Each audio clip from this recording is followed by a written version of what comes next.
श्री कृष्णा श्री कृष्णा श्री कृष्णा श्री कृष्णा।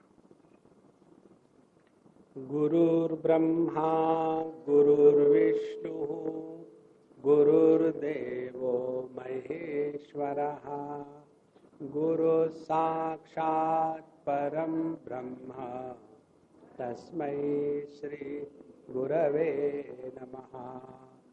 तस्मै श्री गुरवे नमः। श्रीमद् भगवद गीता के विचारों के बारे में बड़े सुंदर सुंदर अनुभव है। एक अनुभव है, कहीं भी जाकर के कोई भगवद गीता का अध्ययन करने के लिए ले ले, कहीं 6वां अध्याय, कहीं 7वां, कहीं 15वां, तो उसके बारे में एक प्रश्न होता है। वो प्रश्न अपने प्रेमपुरी में मुझे किसी ने नहीं पूछा। वो प्रश्न ये होता है, स्वामी जी आप 14वां अध्याय क्यों ले रहे हैं? ये प्रश्न अपने प्रेमपुरी में इसलिए नहीं बना क्योंकि हमने पहले से लेकर के 18वीं तक लाइन से आए, तो जहां लाइन ठीक मारी वहां कोई प्रश्न नहीं। वैलेंटाइन दिन हो गया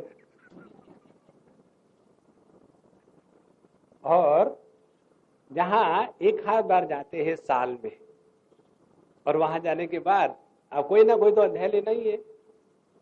तो प्रश्न पूछने वाले का प्रश्न ये कि आपने 15वां अध्याय क्यों लिया? इसलिए कि भगवत गीता में 15 अध्याय है, और दूसरा क्या कारण हो सकता है? हमने कहीं भी भगवत गीता का 19वां अध्याय नहीं लिया क्योंकि उसमें 19 अध्याय है ही नहीं।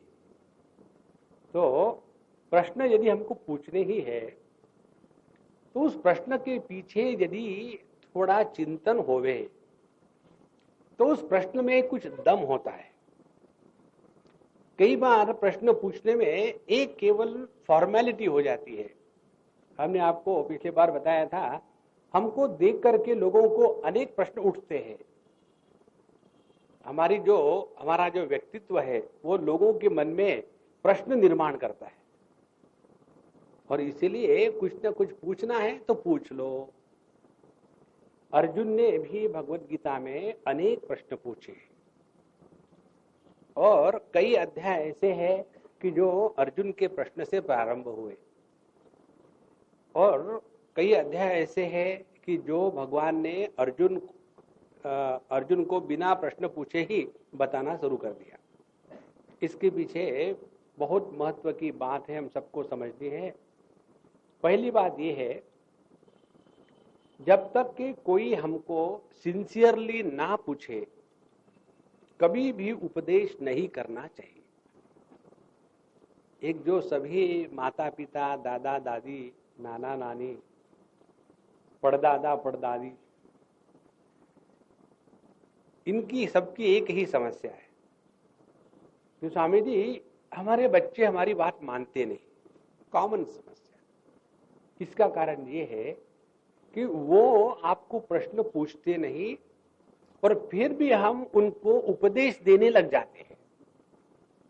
देखो, बिना प्रश्न पूछे और प्रश्नकर्ता के अंतःकरण में शुद्ध भाव ना हो तो कभी भी किसी भी चीज के बारे में अपने मतांतर नहीं बताने। और इसी के लिए अर्जुन जब तक के 86 साल का नहीं हुआ तब तक भगवान श्री कृष्ण ने अर्जुन को तत्व चिंतन के बारे में एक भी बात नहीं बताई थी।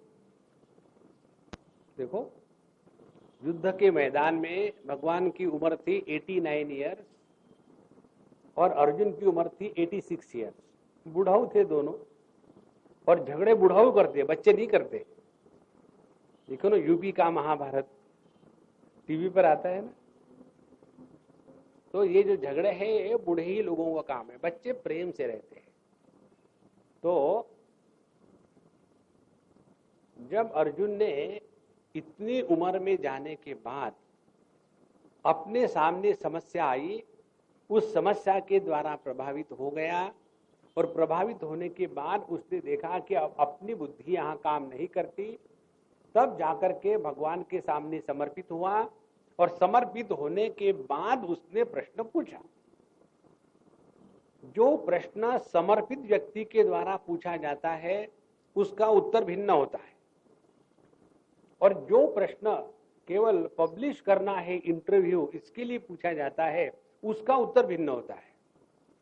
अर्जुन ने जितने प्रश्न भगवत गीता में पूछे वो केवल प्रश्नोत्तरी के लिए नहीं पूछे थे, उसके पीछे मुख्य भाव ये था कि वो अपनी जीवन की समस्या से अपने आप को मुक्त करना चाहता था।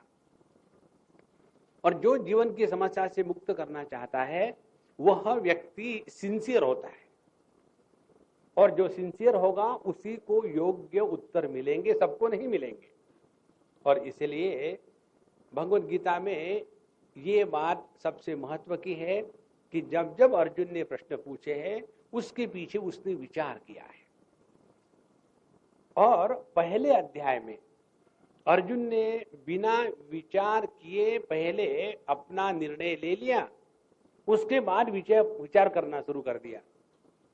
तो जो व्यक्ति निर्णय लेने के बाद विचार करेगा वो अपने निर्णय का समर्थन करेगा, चाहे वो निर्णय ठीक हो या गलत हो। और इसीलिए यह जो प्रश्न पूरे भगवत गीता में है इसके दो भाग हैं। एक भाग ये है कि अर्जुन ने तत्व के बारे में पूछा है, और दूसरी बात यह जो तत्व ज्ञान जीवन में किस प्रकार से उतारना है तो साधना के बारे में भी पूछा है। तो यह दो शब्दों को लेकर के हर एक भगवत गीता के अध्याय के अंत में मधुसूदन सरस्वती जी महाराज ने एक पुष्पिका लिखी है जो हर अध्याय के बाद में लिखी जाती है, मूल महाभारत में नहीं है। ओम तत्सदिति श्रीमद् भगवद गीतासु उपनिषत्सु ब्रह्म विद्यायाम योग शास्त्रे, यह जो पुष्पिका है अंतिम वाक्य ये भगवान वेद व्यास जी के द्वारा लिखा हुआ नहीं है, लेकिन इस वाक्य में हमको दो बातों का निर्देश होता है कि भगवद गीता का विषय क्या है तो ब्रह्म विद्या, और केवल तत्व का विवेचन प्रतिपादन मात्र नहीं है। जिस तत्व का प्रतिपादन हुआ है वह तत्व अपने जीवन में उतारने के लिए जिसकी आवश्यकता है साधना की, जिस पक्ष का खंडन मंडन करना है वो करके इस तत्व को जीवन में कैसे उतारे, यह योग शास्त्र भी भगवत गीता में है। इन दो चीजों को लेकर के अर्जुन के प्रश्न पूरी भगवत गीता में हमको मिलते हैं। तो हम चूंकि ये 18वां अध्याय पूरे भगवत गीता का सार है, हम भी आज पहले 17 अध्यायों में क्या हुआ इसका एक विहंगम दृष्टि से विचार करेंगे। प्रथम अध्याय हमारे सबके जीवन की कहानी है। क्या कहानी है? जब हमारा दुश्मन दूसरा होता है तो हमारे जीवन में शक्ति का कोई सवाल ही नहीं, हम अपने दुश्मन को ठीक से ठिकाने पर लगा सकते हैं। लेकिन यदि दुश्मन कोई अपना हो तब व्यक्ति के जीवन की जो शक्ति है वो नष्ट हो जाती है।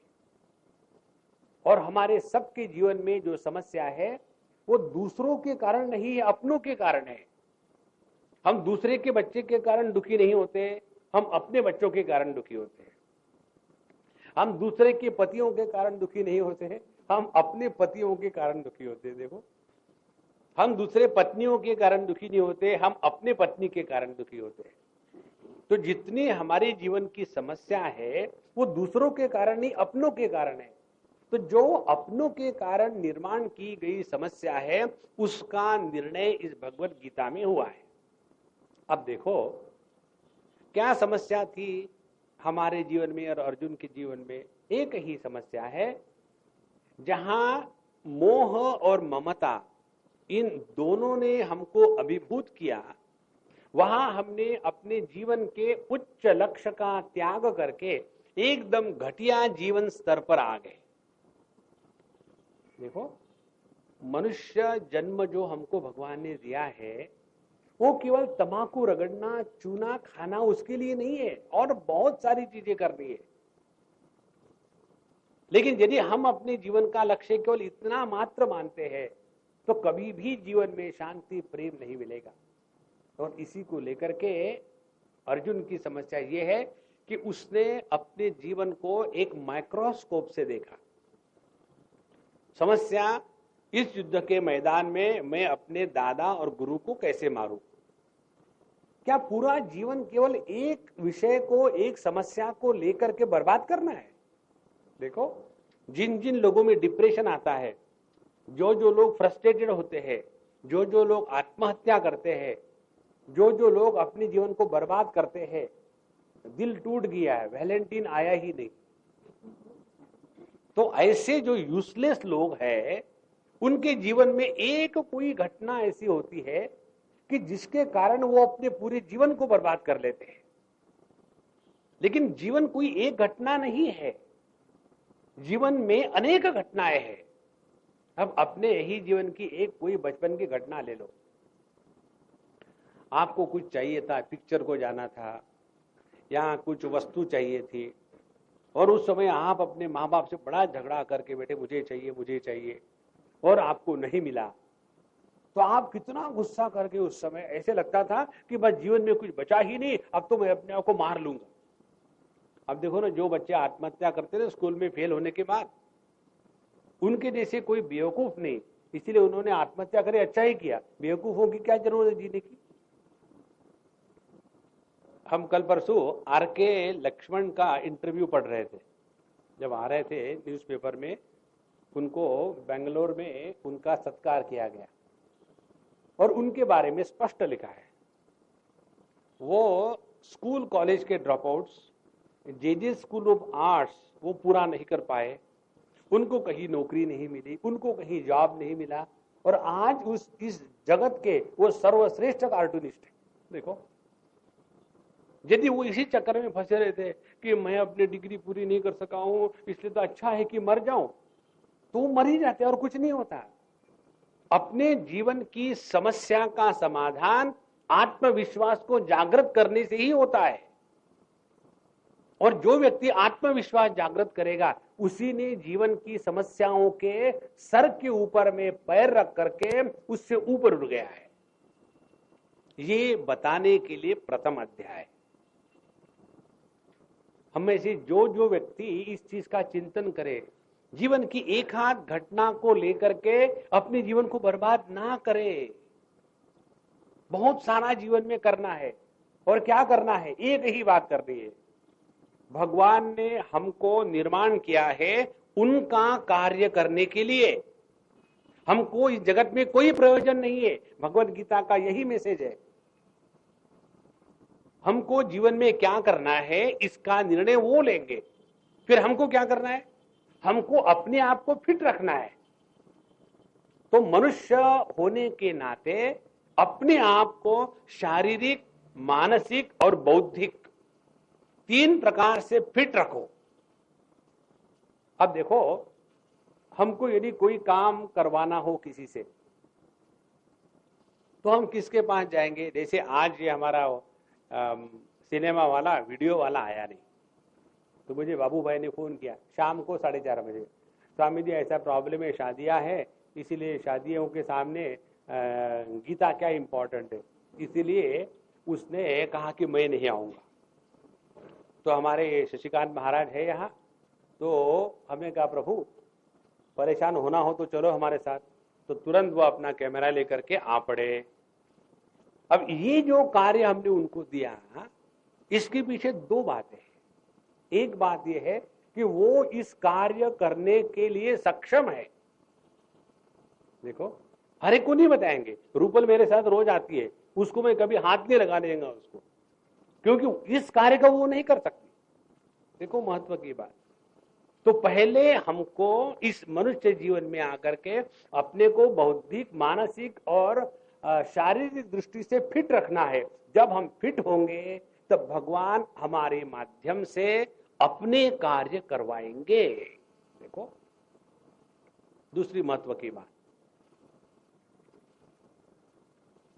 जैसे शतरंज होती है, चेस बोर्ड, उसके ऊपर जो प्यादे रखे जाते हैं, तो किस प्यादे को कहां रखना है और उससे किसको मारना है, ये निर्णय लेने वाला हाथ भिन्न होता है। लेकिन वो प्यादे समझने लग जाए कि हमने ही किसी को मारा है तो उसके जैसा मूर्ख कोई नहीं। तो हमारे जीवन में जो भी कुछ करवाना है वो प्रभु की इच्छा से हम अपने आप को फिट रखें, किसी भी हालत से अपने शारीरिक, मानसिक, बौद्धिक स्थिति को गड़बड़ा न दे।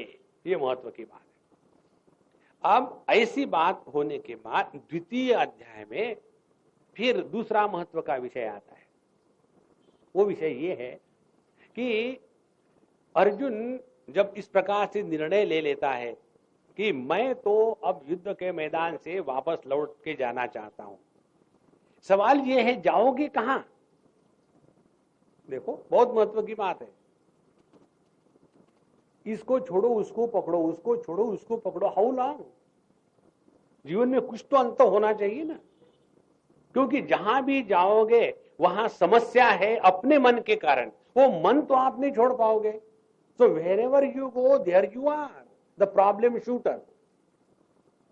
देखो, और इसीलिए अर्जुन जैसा व्यक्ति जब अपने जीवन की समस्या से भाग जाता है तो उसको प्रेम की भाषा समझ में नहीं आती, उसको भाषा समझ में आती है क्लैब्यम स्मगम पार्थ न एतत्वयि उपपद्यते क्षुद्रम हृदय दौर्बल्यम त्यक्तोतिष्ठ परंतप।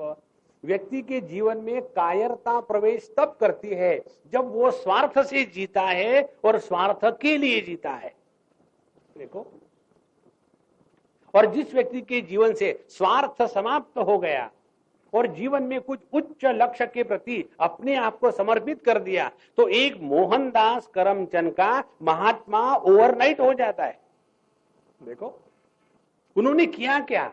सिर्फ एक बात करी, अपने जीवन के लक्ष्य को रीडिफाइन किया। नहीं तो ये छोटी छोटी बातों को लेकर के उसने ऐसा कहा, इसने ऐसा कहा, अरे छोड़ो। आपको वो हिंदी सिनेमा का गाना मालूम है ना? आप तो सभी सत्संगी, आपको कहाँ मालूम है? भोगी तो मैं हूं, मैं बताता हूं क्या हुआ, कब हुआ, कैसे हुआ, क्यों हुआ, छोड़ो, इस चक्कर में मत पड़ो। तो हमको अपने जीवन के लक्ष्य को रीडिफाइन करना है कि हमारे जीवन का लक्ष्य ये वही नहीं कि वही दाल रोटी वही खाते रहना, वही बच्चे पैदा करना और वही उनकी परेशानी में रहना। हम आपको बताए एक उदाहरण के द्वारा, हम कितने लोगों को मिलते हैं दुनिया में और हर एक व्यक्ति हमारे पास समस्याओं के भंडार लेके आता है। अच्छा, अब हम सबकी समस्या सुनते हैं तो हम सबको उपदेश क्यों दे सकते हैं, एडवाइस क्यों कर सकते हैं? इसीलिए कि उस समस्या के हम बाहर होते हैं इसलिए। और ये बात आप लोग भी करते हैं, ऐसी बात नहीं। समझो आपके पास दूसरा कोई लड़का लड़की आ जाए रोते रोते कि तो आप क्या कहेंगे? बेटा शांत बैठो, पहले एक कप चाय पी लो, शांति से बात करेंगे, कोई बात नहीं, उससे कोई खत्म थोड़ी हो गया लाइफ। तो जब दूसरे की समस्या होती है तो प्रत्येक व्यक्ति में ज्ञान का भंडार खुल जाता है।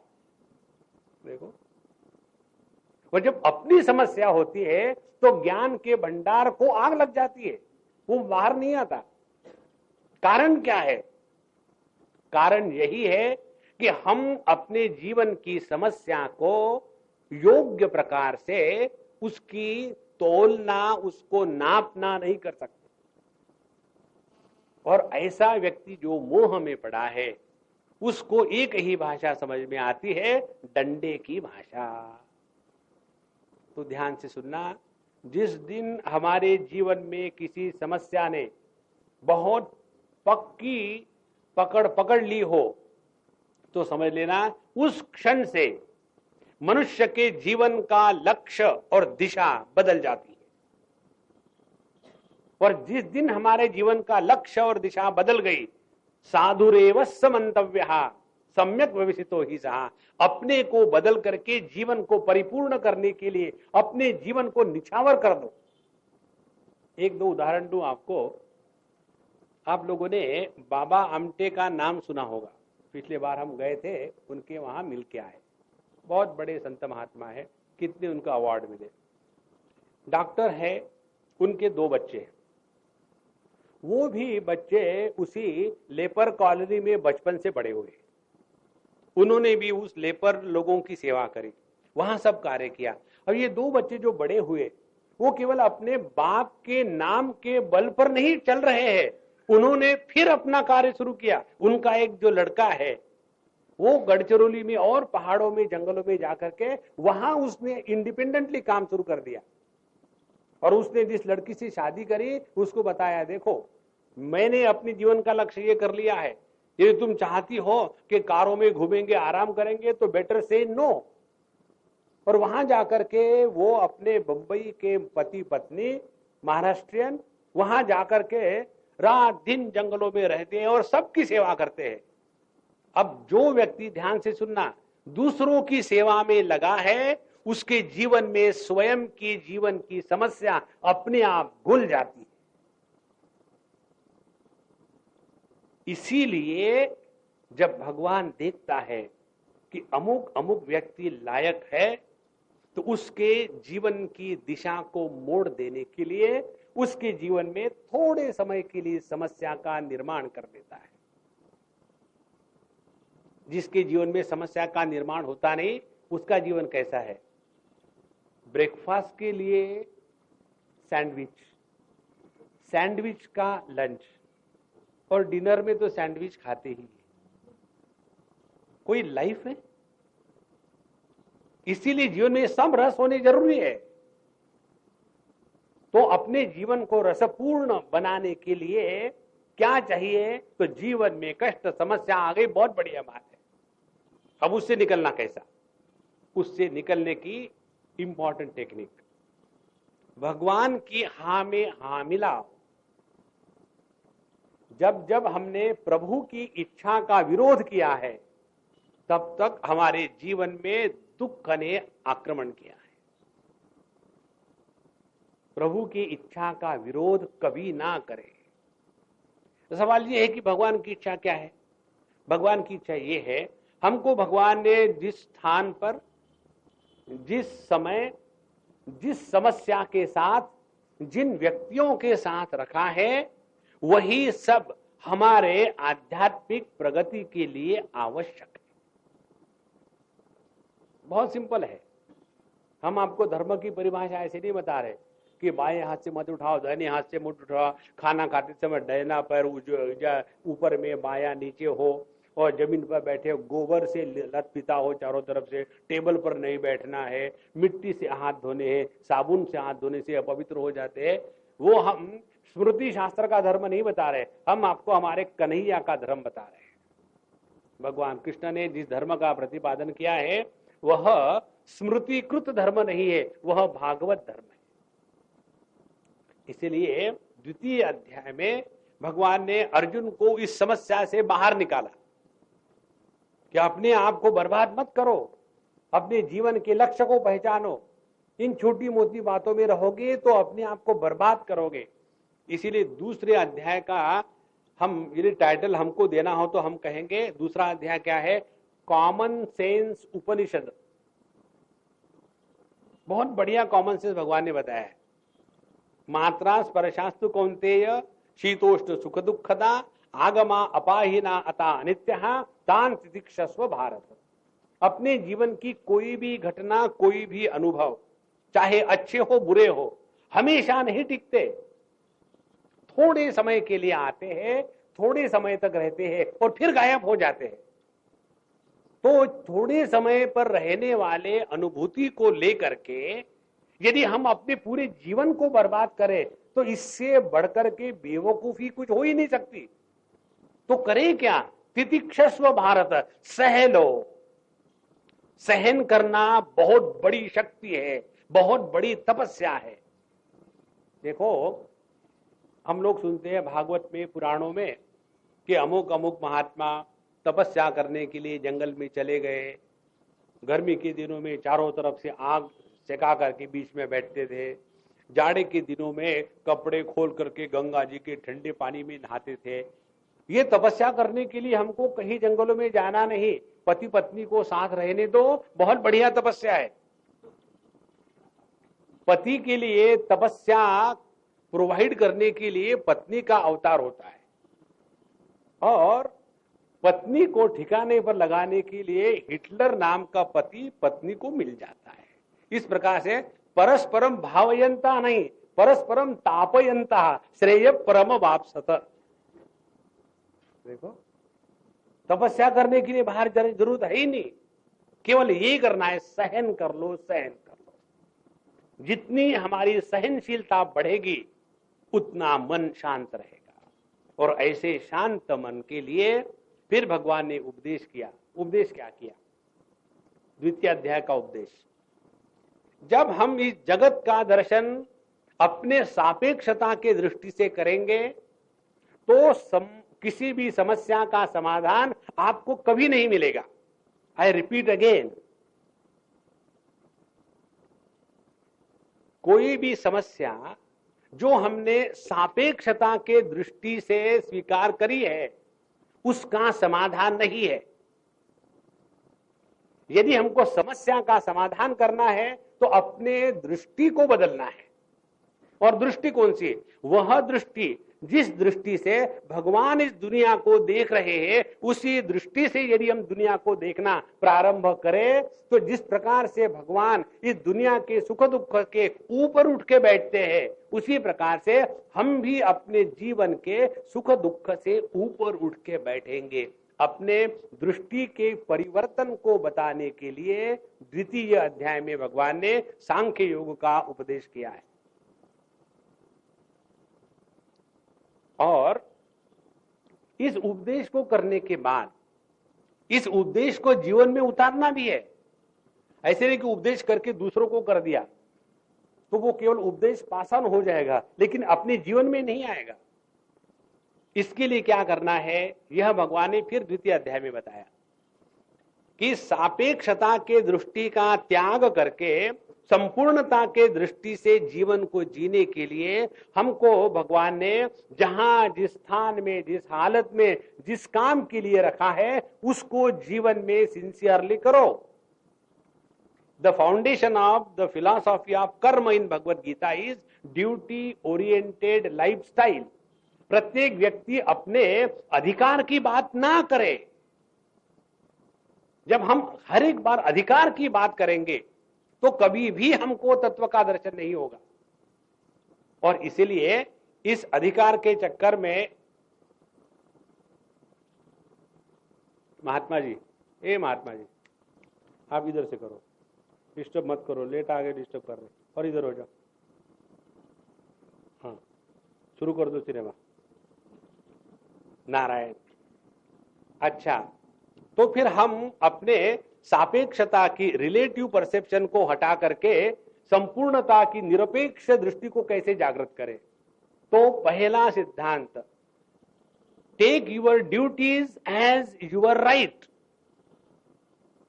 जब हम अपने जीवन के कर्तव्य कर्म को ही अपना अधिकार के रूप में स्वीकार करते हैं तो अपने आप सापेक्षता के ऊपर उठ करके संपूर्णता के दृष्टि से जगत को देखने लग जाते हैं।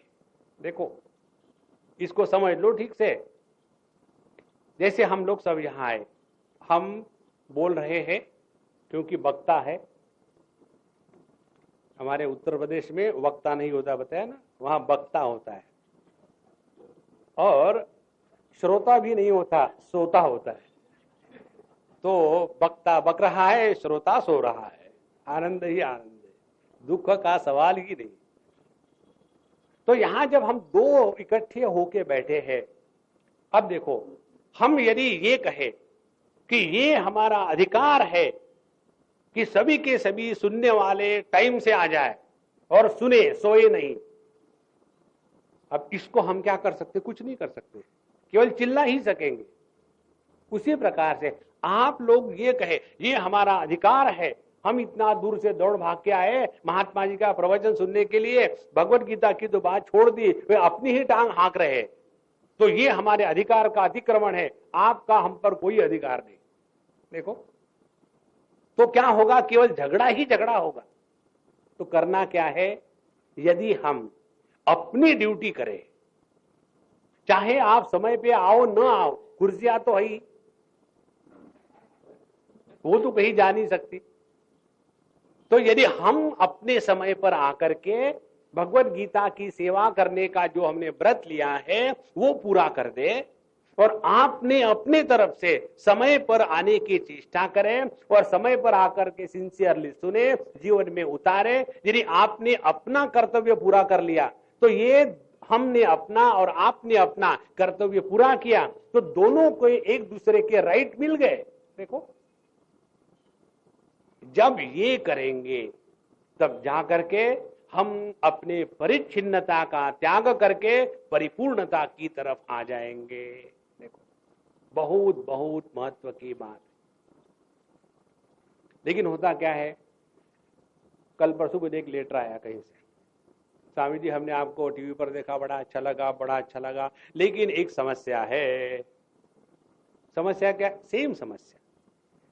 अब समस्या को I can classify the whole समस्या। एक समस्या है, हमारे पति और हमारे पुत्र दोनों की बिल्कुल नहीं बनती, और दोनों हमेशा झगड़ा करते, घर में भी बिजनेस में भी। तब मुझे समझ में नहीं आता मैं क्या करूं, तो आप कुछ हमको एडवाइस दीजिए। तो हमने उनको उत्तर दे दिया, जब ये दोनों इकट्ठे आते हैं और तुम यदि वहां होती हो, तुम जोर से चिल्लाना शुरू कर दो और ऐसी समस्या निर्माण कर दो कि वो दोनों अपना झगड़ा भूल जाए और तुम्हारे चक्कर में फंस जाए, अपने आप शांत हो। ये जो टाइगर बाम की प्रक्रिया है, टाइगर बाम का प्रक्रिया मालूम है ना आपको? सरदर्द हो रहा हो तो टाइगर बाम लगा दो। जब टाइगर बाम लगाओगे तो इतनी जलन होगी कि वो हेडेक चला जाएगा, क्योंकि ध्यान जलन में गया है। तो this is a tiger balm technique. तो ये दुनिया में ऐसा ही है, हर एक चाहता है दूसरा मेरी बात माने। जहां ये बात खत्म हो जाएगी, आप देखो समस्या का निर्माण ही नहीं होगा। ध्यान से सुनना। एक बार एक व्यक्ति आ रहा था और उसके पैर में पोलियो था, और वो उसने हमको देखा कहीं और आकर के नमस्कार के लिए आया। हमने कहा धीरे से, जल्दी मत करो, मैं आता हूं तुमको, आप तुम्हारे पास। नहीं नहीं नहीं स्वामी जी, एक साइड होकर के आया, क्योंकि पोलियो के पैर थे, फट से गिर गया। जब वो गिर गया तो क्या बाकी के देखने वाले और मैं उसको देख करके हंसूंगा क्या? नहीं, क्योंकि मालूम है कि वो विकलांग है, तो उसकी उस शारीरिक विकृति को देख करके वो हंसने का पात्र नहीं है, वो तो दया का पात्र है ना। ध्यान से सुनना। शारीरिक विकृति वाले व्यक्ति यदि हमारे दया का पात्र बनता है, तो यदि कोई व्यक्ति मानसिक विकृत होगा तो क्या वो हमारे दया का पात्र नहीं है? देखो मानसिक विकृत कौन होता है? जो हमको गलत समझता है वो मानसिक विकृत है। तो वो तो हमारे दया का पात्र है, उसका तिरस्कार नहीं करना, उसको समझ लेना है, यही हमारी तपस्या है। देखो एक बार ये दृष्टि बदल जाए तो देखो हमारा जो सापेक्षता का जीवन का व्यवहार है वो समाप्त हो जाएगा, और संपूर्णता के दृष्टि से इसी जगत का फिर दर्शन करो तो इस जगत में आनंद के सिवा कुछ और है ही नहीं। एक माँ और एक लड़की, अब उसकी शादी हो गई। लड़की मेरे से कंप्लेन कर रही थी, स्वामी जी मेरी माँ बिल्कुल रिस्पॉन्सिबल नहीं है। मैं क्या हो गया? बोले देखो मैं शादी की उम्र की हो गई हूं, लेकिन मेरी शादी की उसको फिक्र ही नहीं। अब मैं कैसे बताऊं अपनी माँ को कि माँ मेरी शादी करा दो, और मैं उसको बताती हूँ, वो मालूम मुझे क्या कहती है? बोले देखो बेटा मैंने शादी करके देखा, इसमें एक मिनट का भी सुख नहीं, तो तुम क्यों शादी करके दुखी होना चाहती है, मुझे बताओ। ऐसी भी कोई माँ होती है? तो मैंने उसको माँ को कहा कि अम्मा क्या तुमको कहना है? बोले स्वामी जी आप मुझे बताओ, मैं आपसे सब कुछ सीखी हूं। तो बॉल मेरे कोर्ट में भेज दिया। कोई शादी करके सुखी हुआ क्या? हमने कहा मैं कैसे बता सकता हूँ, या आप ही बता सकते, आपका तो साक्षात अपरोक्ष अनुभव है, मुझे तो मालूम नहीं।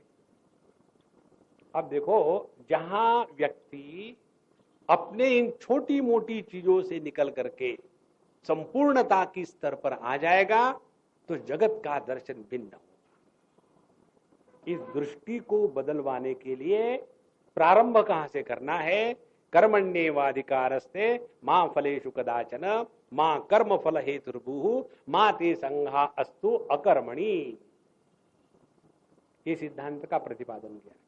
इस सिद्धांत के प्रतिपादन को जीवन में उतारने के बाद क्या होगा? एक ही बात होगी, वो ये होगी कि मन में स्थैर्य आ जाएगा।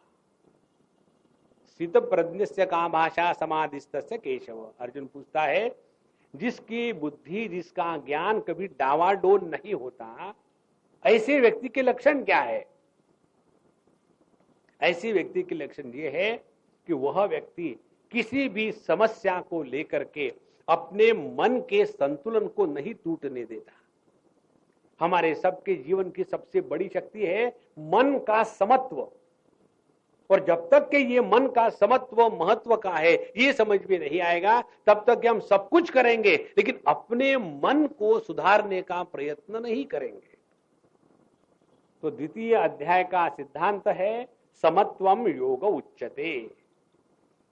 अब ये समत्व की बात जब बताई तो तृतीय अध्याय में अर्जुन महाराज प्रश्न करते हैं।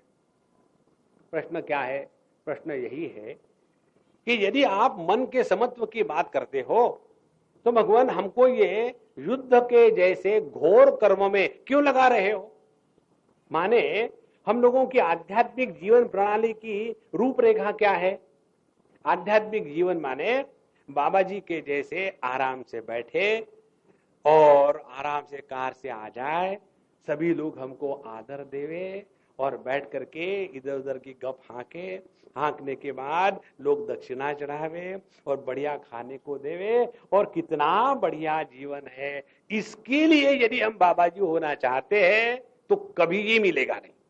देखो, हम ये भूल जाते हैं, जिन जिन महात्माओं को हम देखते हैं उस स्थिति में आने के पहले कितने छन्नी हथौड़े के घाव उस पत्थर ने खाए हैं, तब जाकर के उसकी एक सुंदर मूर्ति बनती है, उसकी सिवा नहीं बनती। तो जो जो हमारे जीवन में कर्म करने हैं वो हमारे लिए घोर नहीं है, हमारे लिए वो योग्य कर्म है। तो कर्म के बारे में भगवान ने वहां निर्णय दे दिया, जीवन में कोई कर्म अच्छे बुरे, हल्के और या बड़े, श्रेष्ठ कनिष्ठ नहीं होते।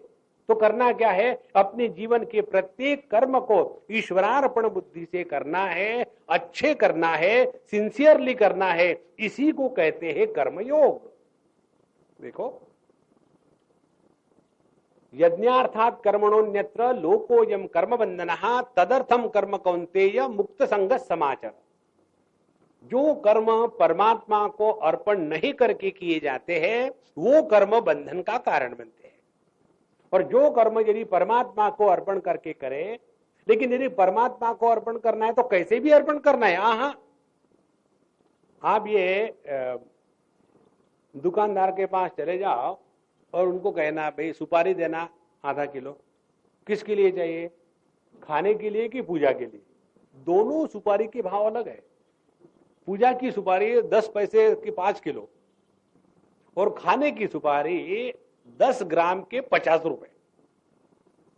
तो यदि हम हर कार्य भगवान को अर्पण कर रहे हैं तो ऐसे नहीं कि घटिया घटिया हो रहा। मुक्त संग समाचर, समाचर उस कर्म में सुंदरता आवे, हर एक कार्य परफेक्टली होना चाहिए। ये सब होते हुए भी मुक्त संग, कहीं भी ना तो कर्तृत्वाभिमान में चिपके रहे ना तो कर्म फल की अपेक्षा में चिपके रहे। और इस कर्म को जीवन में उतारने के लिए भगवान ने चतुर्थ अध्याय में उपदेश किया। वो उपदेश है ब्रह्मार्पण योग का। ब्रह्मार्पण योग को प्राप्त करने के लिए उन्होंने कर्म का जो सिद्धांत है बड़े सरल शब्दों में बताया। कर्मणि अकर्म यहां पश्चेत अकर्मणि च कर्म यहां स बुद्धिमान मनुष्येषु स युक्तः स कृष्ण कर्म कृत। वो मनुष्यों में बुद्धिमान है, उसी ने कर्म का रहस्य समझा है। किसने? कर्मणि अकर्म यहां पश्चेत, जिसने कर्म करने समय आनंद का अनुभव किया है, उसी ने कर्म के सीक्रेट को, रहस्य को, उसके भेद को पहचाना है। जीवन का एक भी क्षण रोते रोते मत बिताना भैया। हमको रोने का अधिकार नहीं यदि हमने भगवत गीता का अध्ययन किया है। यदि हम कहें कि हम भगवत गीता पढ़े हुए हैं और रोते हैं, भगवान फटाक से लगा देंगे, गतासु न गतासुश्च नानुशोचन्ति पंडिता। इसीलिए आध्यात्मिक जीवन ड्रॉप आउट लोगों के लिए नहीं है। कई बार यही कल्पना होती है कि those who are unfit everywhere they are fit for the spirituality.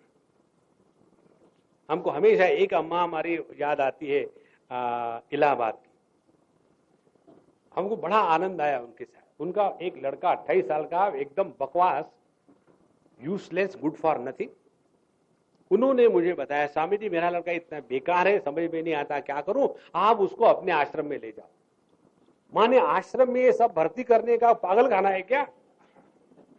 उस दिन के बाद मैंने समझ लिया है दुनिया का तरीका कि आश्रमों में रहने वाले सब ऐसे ही होते हैं।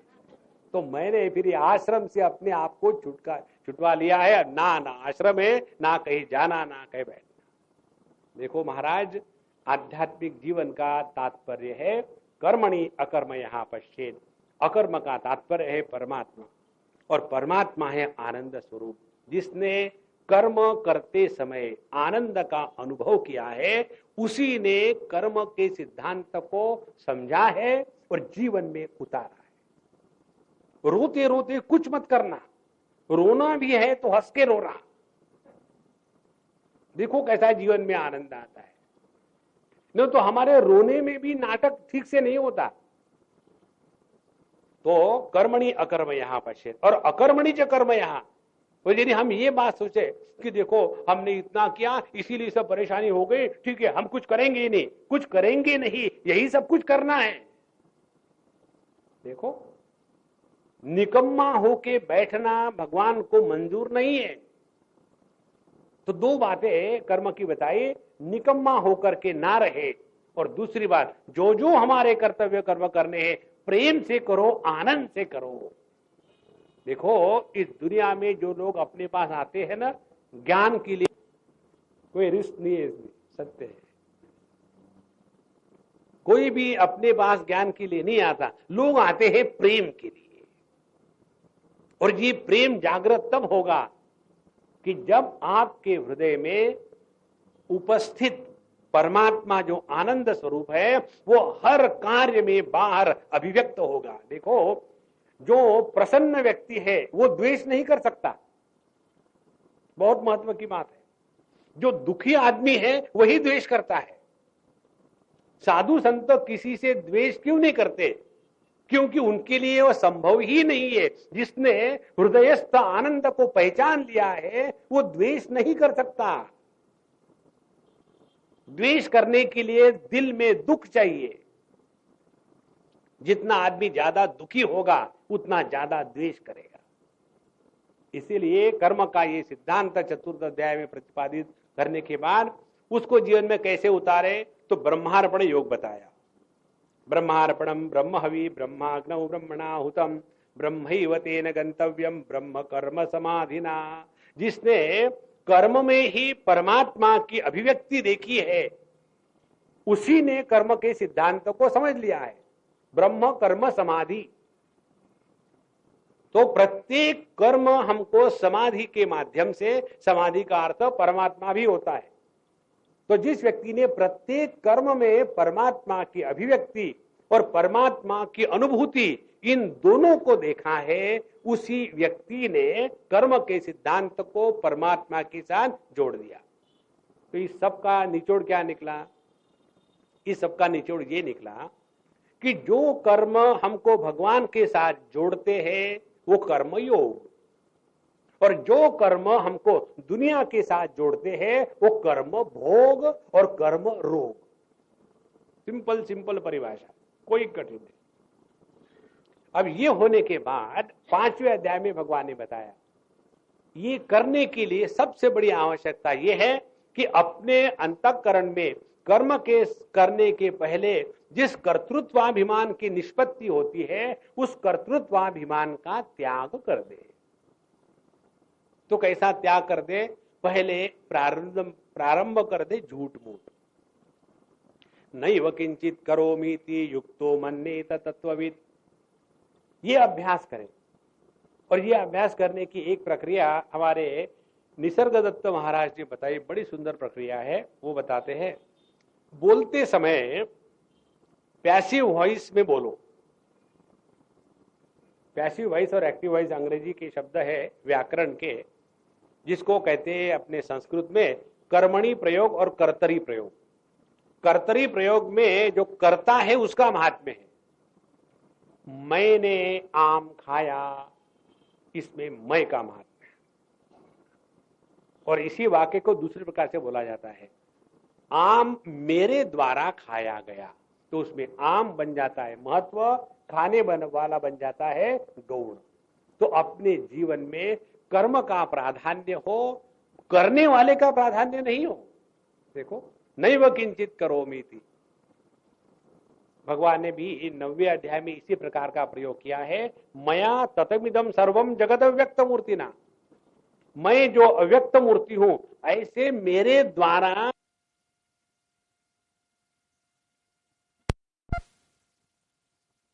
हमारे जीवन में भाव बनेगा। नैव किंचित करोमीति युक्तो मन्येत तत्वविद। अपने जीवन के जितने भी व्यापार हो रहे हैं प्रभु के अनुग्रह से हो रहे हैं। और इसका अभ्यास करते करते करते करते हमारा मन अब बाहर की चीजों में भटकना कम हो जाएगा।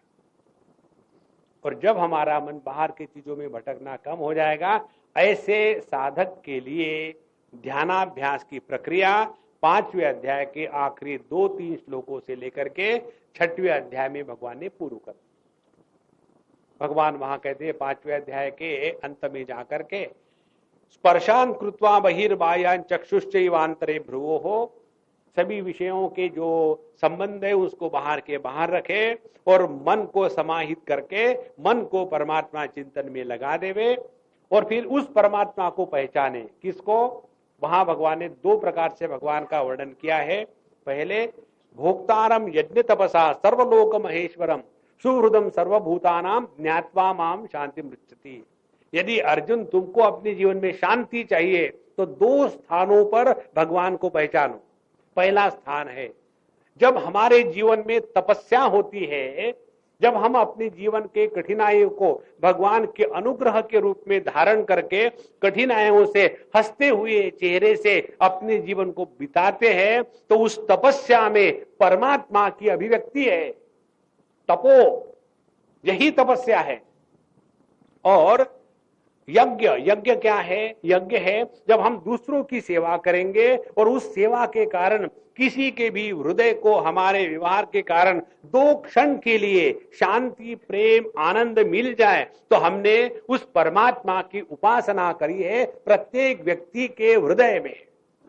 तो 2 स्थानों पर भगवान को पहचाना है, अपने जीवन में तपस्या और लोगों के साथ सेवा का व्यवहार। कारण क्या है?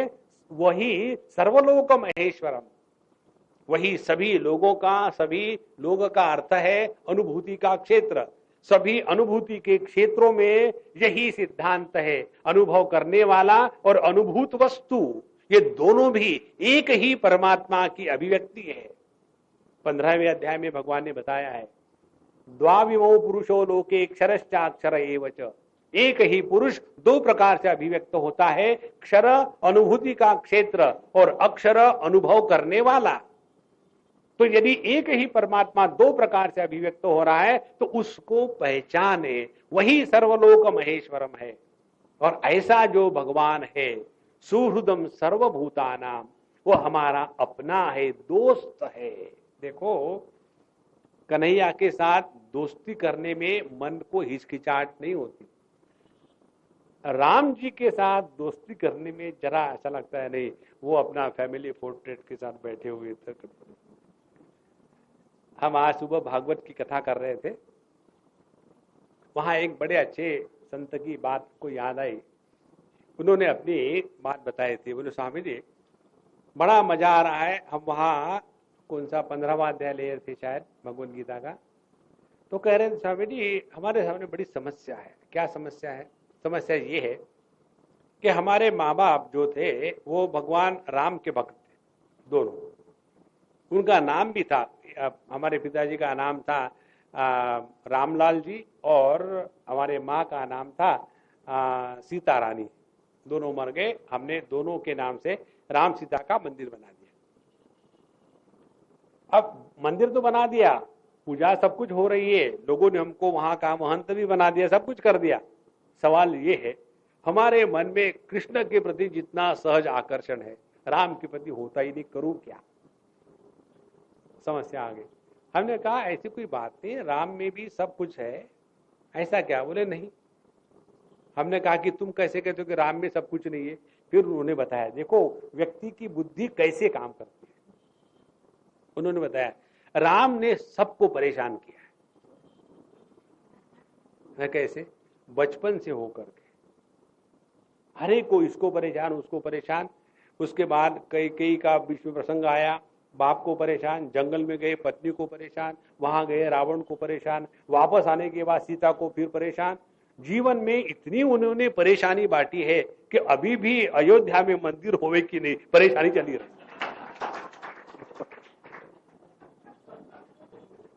बोले हमारे कन्हैयालाल जी मस्त रहते हैं, ना किसी से ना माधो का लेना ना उद्धव को देना, मस्त रहते हैं। देखो सुहृदम सर्वभूतानाम, हम भगवान श्री कृष्ण के साथ जैसे दोस्ती का हाथ बढ़ाने की कल्पना कर सकते हैं भगवान राम के साथ, कि भगवान रामचंद्र जी है, वहां जाकर के एकदम फोटोग्राफी के लिए तैयार हो गए। हमको किसी ने पूछा था कि आप कृष्ण की इतनी तारीफ करते हो, एक भी उनका ठीक चित्र है क्या?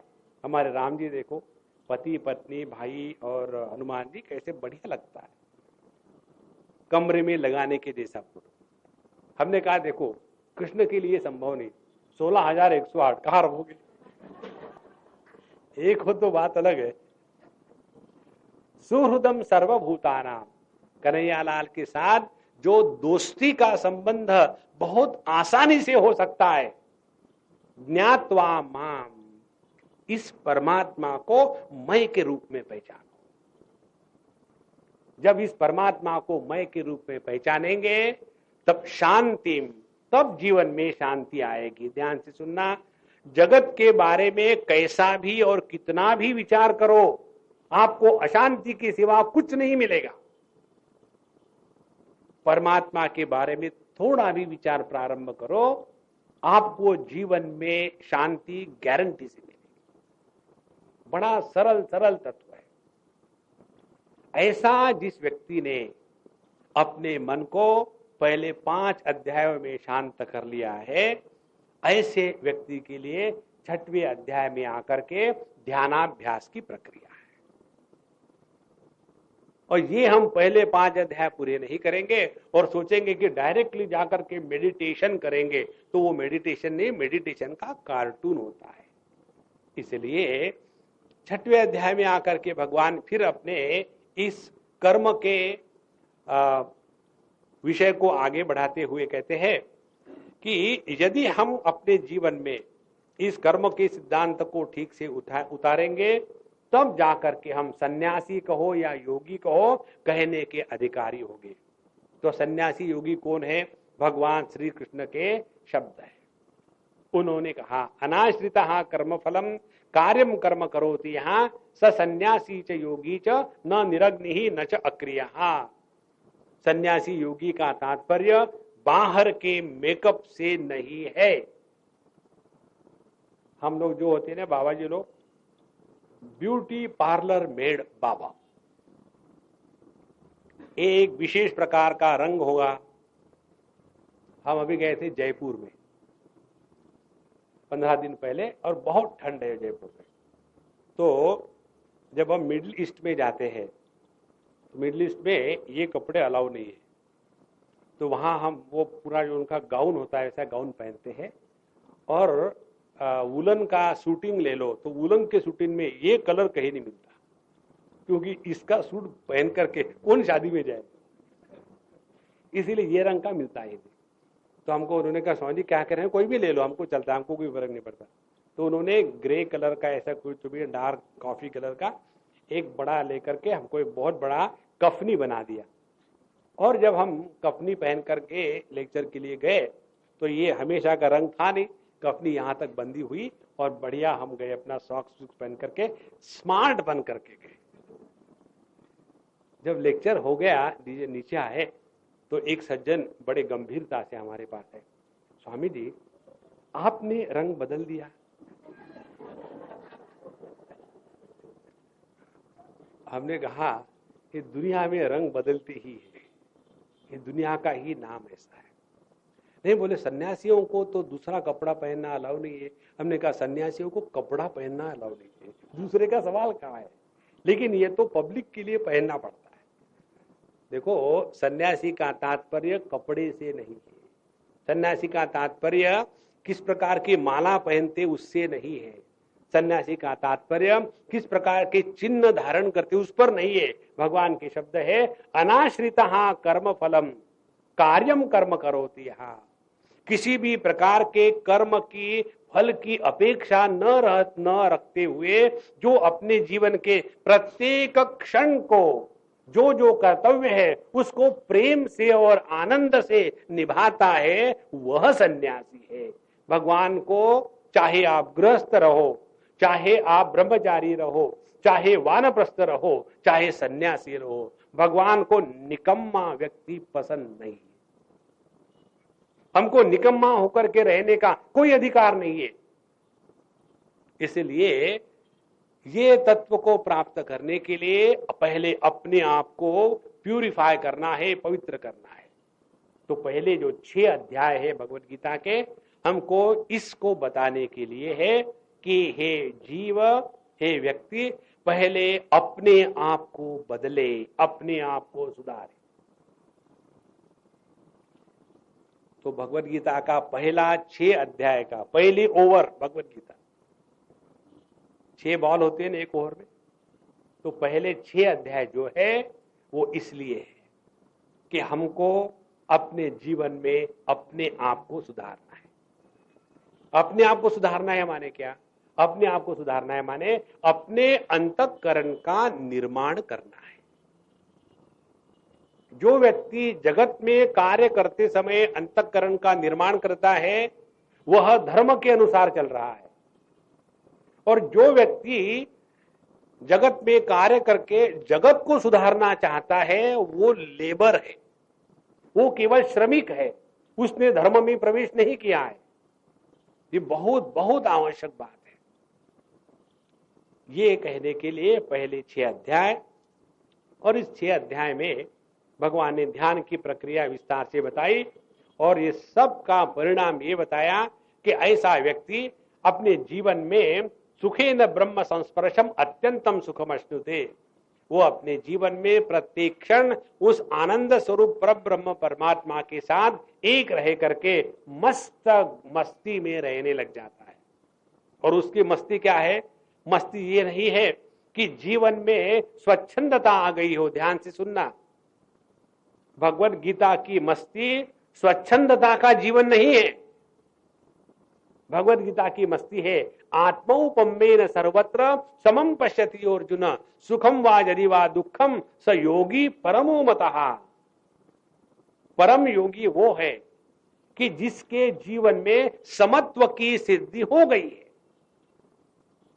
तो द्वितीय अध्याय में भगवान ने प्रतिपादन किया समत्वम योग उच्यते, और इसी समत्व की सिद्धि करने के लिए द्वितीय अध्याय से लेकर के 6वें अध्याय तक भगवान ने बताया, और आखिरी में आकर के बताया कि जिस व्यक्ति ने अपने जीवन को ऐसा चलाया है कि जिसका परिणाम, जिसका प्रभाव अपने अंतःकरण में समत्व के निर्मिति में है, जिस अंतःकरण में समत्व की प्रतिष्ठा हो गई, वह व्यक्ति भगवान का दूत बनकर के जगत में कार्य करता है। उसी को जीवन मुक्त पुरुष कहते हैं। ध्यान से सुनना, ये जो मन में समत्व होता है, मन में जो संतुलन है, इसको आप कोई ऑर्डिनरी चीज मत समझना। ये बहुत बड़ी श्रेष्ठ उपलब्धि है। कई बार ये चीज हमको समझ में नहीं आती। उदाहरण के लिए बताऊं, जैसे भगवान 5वें अध्याय में बताते हैं, विद्या विनय संपन्ने ब्राह्मणे गविहस्तिनि शुनि चैव श्वपाके च पंडिताः समदर्शिनः समदर्शिनः और इहैव तैर्जितः सर्गः येषां साम्ये स्थितं मनः निर्दोषं हि समं ब्रह्म तस्मात् ते ब्रह्मणि स्थिताः। परब्रह्म परमात्मा निर्दोष है, माने सम है। जिस परमात्मा को एक सुअर का अवतार लेने में हिचकिचाहट नहीं होती, वही परमात्मा भगवान श्री कृष्ण का नरदेह लेकर के जगत में आता है, क्योंकि उनके दृष्टि से कोई अपना पराया का सवाल ही नहीं है। और इसीलिए समत्व सबसे श्रेष्ठ उपलब्धि है। तो पहले 6 अध्यायों का तात्पर्य और उपदेश क्या है? यही है, जगत में व्यवहार करते समय अपने अंतःकरण का निर्माण हो रहा कि नहीं, यहां ध्यान रखना है।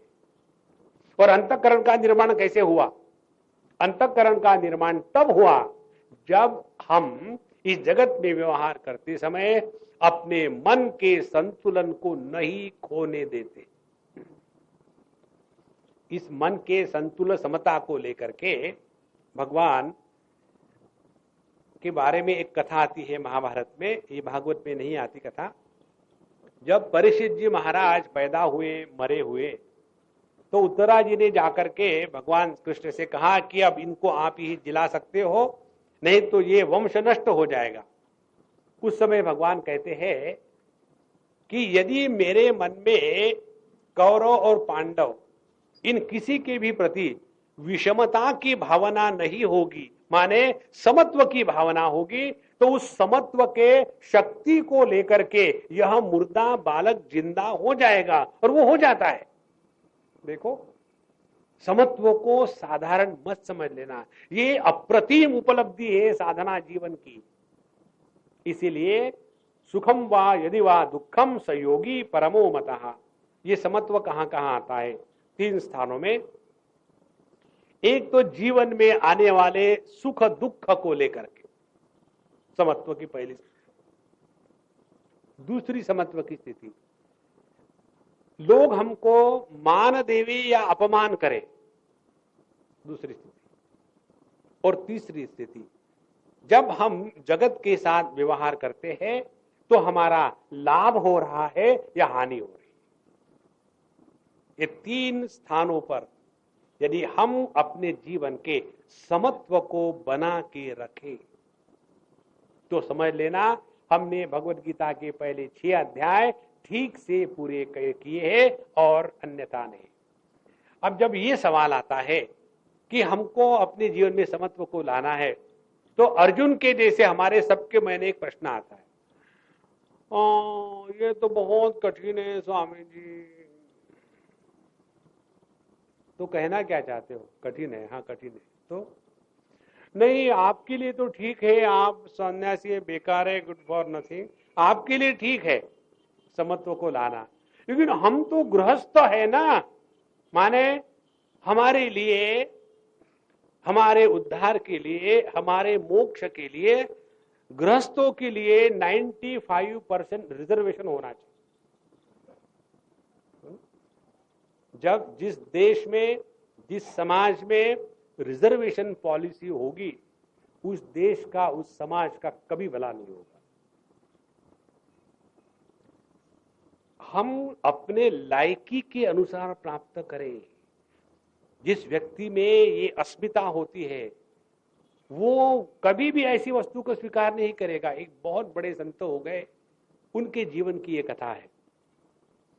वो छोटे से थे, सिंध से आए हुए थे, और उन्होंने ये चॉकलेट बेच करके दिल्ली के बस अड्डों पर शुरू कर दिया जीना। और बड़ा प्यारा चेहरा, बड़ा सुंदर व्यक्तिमत्व, और छोटा सा भगवान कृष्ण के जैसा रूप, और वो अपना पैंट पूर्ण चड्डी बिड्डी पहन करके ऐसे एक थैले में चॉकलेट लेकर के बेचते थे। और 2 चॉकलेट बेचेंगे या 4 बेचेंगे तो 1 का उसका नफा फायदा होगा, ऐसा करके बेचते थे। तो एक बड़े सेठ जी, बड़े अच्छे, उन्होंने इस बच्चे को देखा और देखने के बाद उसको अच्छा लगा। तो बोले बेटा इधर आओ, तुम क्या करते हो? बोले ये बेचता हूँ। बोले क्यों? बोले क्यों, फिर उसको पैसा फ्री थोड़ी आता है, मेहनत तो करनी पड़ती है।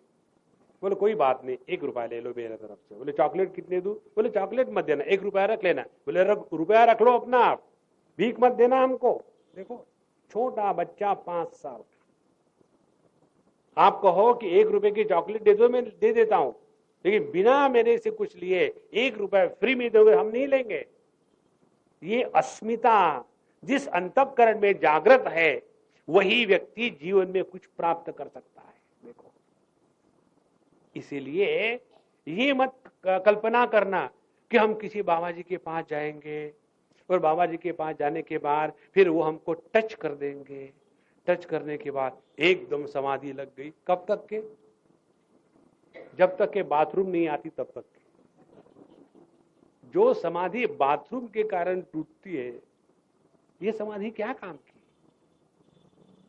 देखो महाराज, हमारे स्वामी अखंडनाथ जी महाराज बताते थे कि बोले मैं बड़ा हताश हो गया था और किसी महात्मा के पास पहुंचे कि देखो भगवान का नाम में लेने में मन नहीं लगता, क्या करे कैसे करे। तो उन्होंने उनको झाड़ा। क्लैब्यमास्मगम पार्थ, क्लीबता को, नपुसकत्व को, उत्साह के राहित्य को स्वीकार मत करो, मेहनत करो, जवान हो, ब्राह्मण पुत्र हो, ये तुम नहीं समझ हिम्मत रखोगे तो कौन करेगा। और उसके बाद कहा शुरू कर दो अभी से। उन्होंने राम नाम का जप शुरू कर दिया। शुरू करने के बाद उस संत के संकल्प के कारण अब उनके मन में राम नाम अखंड चलने लग गया। श्री राम जय राम, श्री राम जय राम जय, अखंड चलने लग गया। और महाराज श्री लिखते हैं 15 दिन होने के बाद मुझे ऐसे लगा, आहा अब तो मेरा मन अखंड भगवान का नाम लेता है। जैसे ये भाव निर्माण हो गया, स्विच ऑफ, फ्यूज उड़ गया और फिर भगवान का नाम आना बंद हो गया।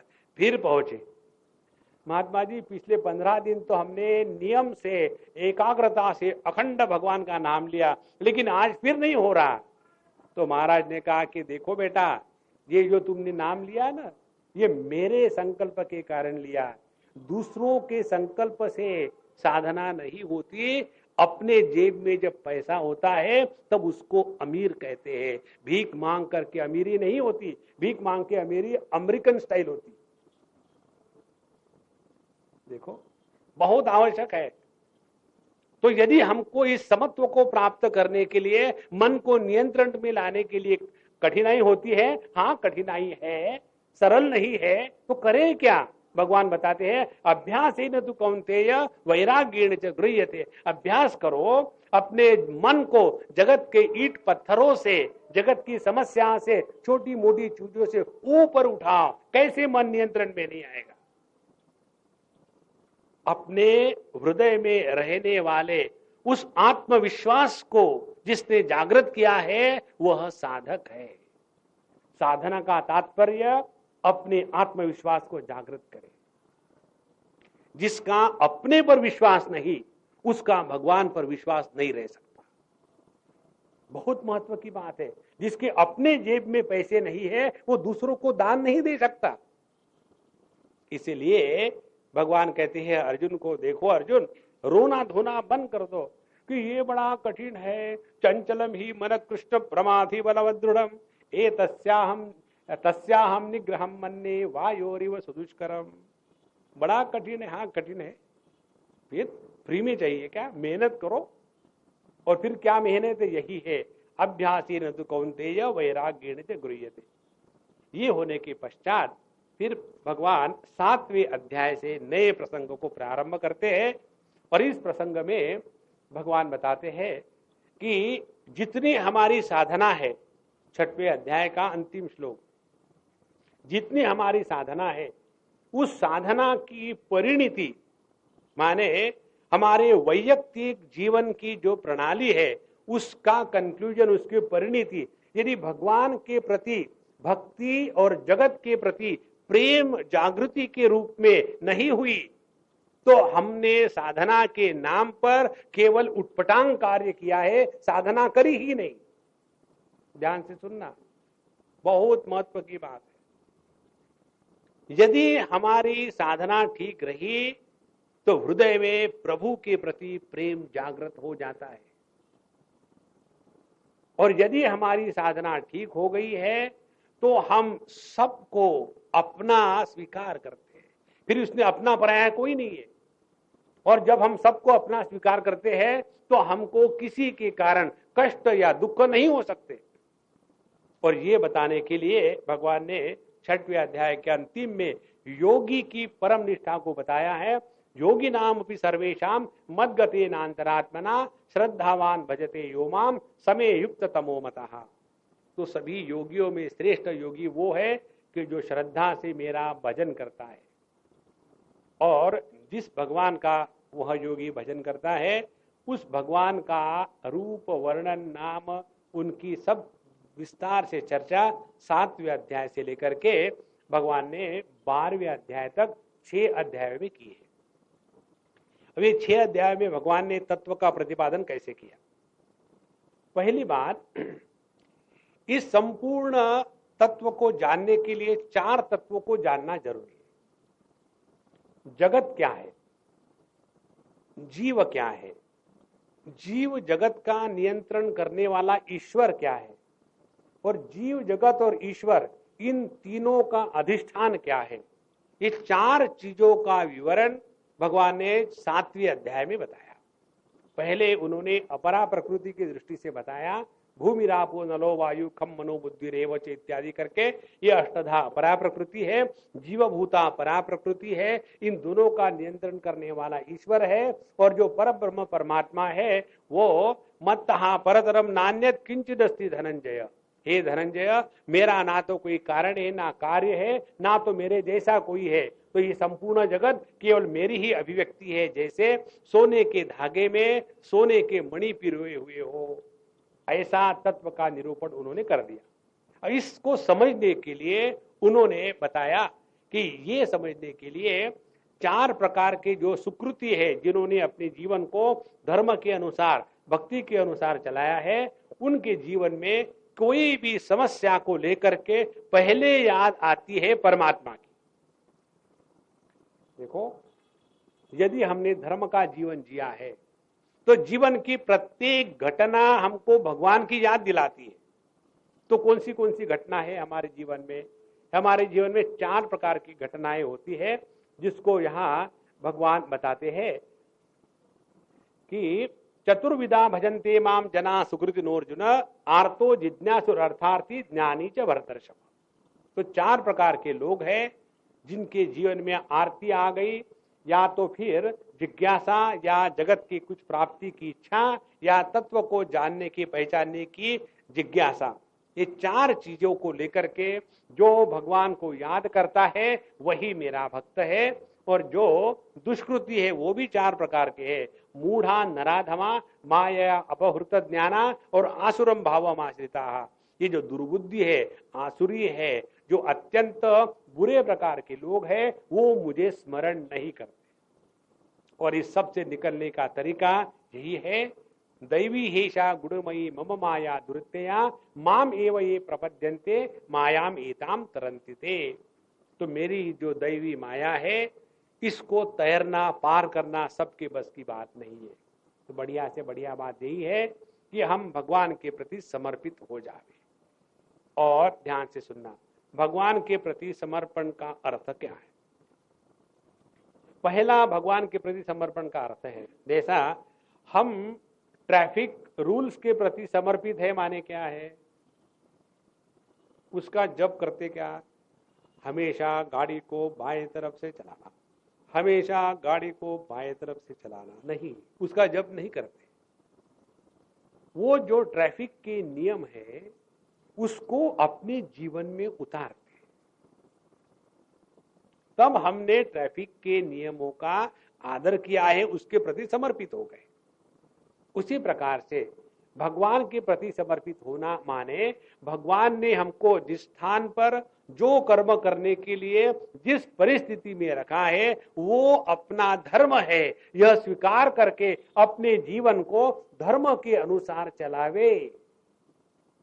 ध्यान से सुनना, इस जगत का ही केवल ध्यान रख करके जीवन जिएंगे तो जीवन में धर्म का प्राधान्य गौण हो जाएगा।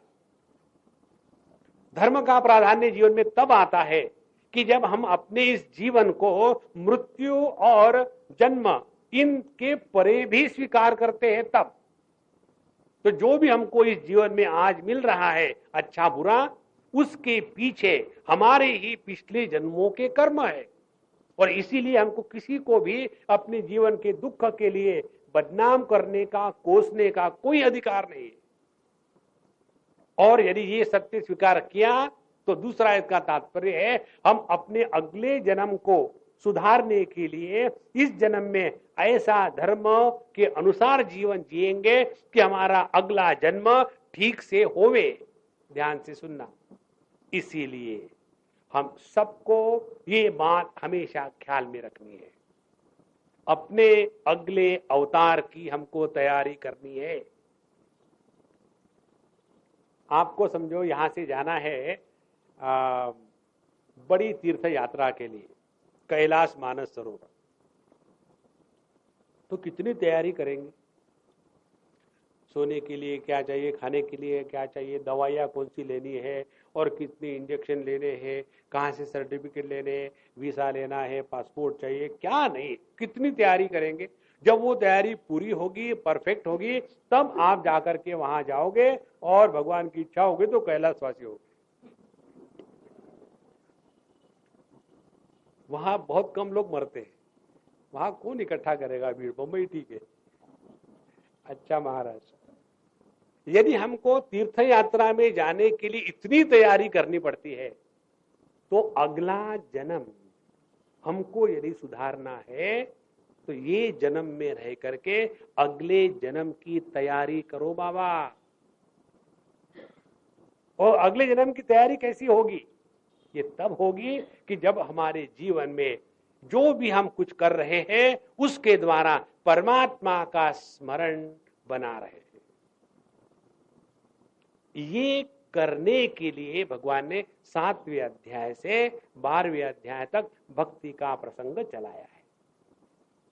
और इस भक्ति के प्रसंग में दो महत्व की बातें हैं। एक तो भगवान के निर्गुण निराकार तत्व का प्रतिपादन है, दूसरा उसी भगवान के सगुण निराकार रूप का प्रतिपादन है।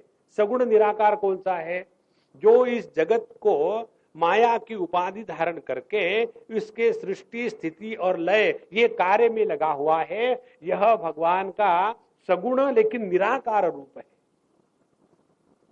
और उसी भगवान जो निर्गुण निराकार का प्रतिपादन हुआ, सगुण साकार के रूप में उसकी पहचान करवाई, वही परमात्मा सगुण साकार, सगुण निराकार और निर्गुण निराकार इन तीन रूपों में होते हुए भी एक ही है। और ये पहचानने के लिए उन्होंने फिर भगवान ने अनेक प्रकार की साधना बताई। और उसमें 8वें अध्याय में सबसे श्रेष्ठ साधना बताई कि व्यक्ति अपने जीवन में अखंड परमात्मा का स्मरण बना के रखे। भगवान की विस्मृति को ही दुख कहते हैं। भगवान आनंद स्वरूप है। जब जब हमको दुख हुआ है तब याद कर लेना हमारे जीवन में भगवान का विस्मरण हुआ है। जहां भगवान का विस्मरण हुआ दुख प्रारंभ हुआ। और ये बताने के पश्चात उन्होंने ये तत्व का प्रतिपादन, उस तत्व को पहचानने की प्रक्रिया, भक्ति की साधना किस प्रकार से करें, ये 8वें अध्याय में बताया है। और फिर 8वें अध्याय का मूल तत्व क्या है? मरने की तैयारी हमको रोज करनी है। देखो, केवल जिंदा ही रहना आना नहीं चाहिए, मरना आना भी आना चाहिए। हमारे कबीर महाराज कहते हैं, मैं मरा पब्लिक 50 बार करती है, लेकिन धत तेरे की तो मरना किसी को अभी तक नहीं आया। हमारे मरने में जान कहां है? हम तो मुर्दों के जैसे मरते हैं वो कि जो मरने के बाद फिर पैदा नहीं होते। और ये करने की जो प्रक्रिया है वह 8वें अध्याय में बताई है कि किस प्रकार से हम इस देह का त्याग करने के पहले अपने आप को प्रभु में मिला लें। फिर 9वें अध्याय में जाकर के भगवान ने इस तत्व को फिर और विस्तार से बताया और उसमें उन्होंने राज विद्या राजगुह्य के नाम से कहा कि जो मूढ़ है, मोघाशा है, मोघ कर्माणा है, मोघ ज्ञाना है, विचितसा है, राक्षसी प्रकृति को और मोहिनी प्रकृति को जो आश्रित है वो मुझे नहीं पहचानते। तो यदि हमको इस जगत में ध्यान से सुनना, प्रत्येक अनुभूति में परमात्मा का दर्शन नहीं हुआ तो हमारे पास ये डिग्रियां मिल गई, मूढ़, मोघाशा, मोघ कर्माण, मोघ ज्ञाना, विजेतसहा, राक्षसीम आश्रित प्रकृतिम चैव मोहनीम आश्रिता। अपने नाम के बाद ये सब लगा दे। कारण क्या है? हम अपने प्रत्येक अनुभूति के साथ भगवान के अनुग्रह को नहीं पहचान रहे। तो राज विद्या राजगुह्य योग क्या है? यही है, अपने जीवन के प्रत्येक अनुभूति में भगवान का अनुग्रह ही है। ऐसे नहीं कि कुछ अच्छा होगा तो भगवान का अनुग्रह है, नहीं। हमारे जीवन में कुछ बुरा होता ही नहीं यदि हम प्रत्येक अनुभूति के द्वारा प्रभु को पहचाने तब। ये 9वें अध्याय में बताने के बाद 10वें और 11वें अध्याय में भगवान ने अपनी विभूतियों का वर्णन और विश्व रूप दर्शन अर्जुन को कराया। विभूतियों के वर्णन में यही बताया भगवान ने कि जहां भी हमारी नजर चली जाए, हर एक व्यक्ति में, हर एक वस्तु में, हर एक पेड़ पौधे में परमात्मा है। लेकिन यदि हमको याद नहीं आता, समझ में नहीं आता, तो हर एक इकाई की एक विशेषता पकड़ लो। पेड़ों में अश्वत्थ मैं हूं, पहाड़ों में हिमालय मैं हूं, तो धीरे धीरे अपने मन को एकाग्र कर लो। और जब मन पूर्ण रूप से एकाग्र होगा तो एक ही परमात्मा में सब विश्व ओत प्रोत भरा हुआ है, एक परमात्मा सब में खूब ठसाठस भरा हुआ है। यह विश्व रूप दर्शन हमको होगा। और ये जब होगा तो हमारा मन बुद्धि परमात्मा में एकाग्रता से लग जाएगी। और जब ये लग जाएगी तो हम में पराभक्ति के लक्षण अभिव्यक्त होने लग जाएंगे। और पराभक्ति है अद्वेष्टा सर्वभूतानाम मैत्र करुण एवच। देखो, पहले 6 अध्याय के अंतिम में जाकर के भगवान ने कहा कि जिसके हृदय में भक्ति जागृत हो गई उसी ने साधना करी। अब 12वें अध्याय के अंतिम में जाकर के कहते हैं कि जो भक्ति शास्त्र को अपने जीवन में प्रेम से उतारता है वह मेरा भक्त मुझे सबसे ज्यादा प्यारा है। तो इस परमात्मा का हमारे प्रति प्रेम जागृत करना, यही जीव के जीवन की अंतिम उपलब्धि है। इसके पश्चात आखिरी 6 अध्याय जो है 13वें से लेकर के 18वें तक, उसमें क्या क्या विषय हम देखा, उसको लेकर के कल हम लोग भगवद गीता के 18वें अध्याय में प्रवेश करेंगे। आज का एपिसोड यहीं तक। ओम पूर्णमदः पूर्णमिदं पूर्णात् पूर्णमुदच्यते पूर्णस्य पूर्णमादाय पूर्णमेवावशिष्यते। ओम शांति शांति शांति। हरि ओम। श्री गुरुभ्यो नमः। हरि ओम।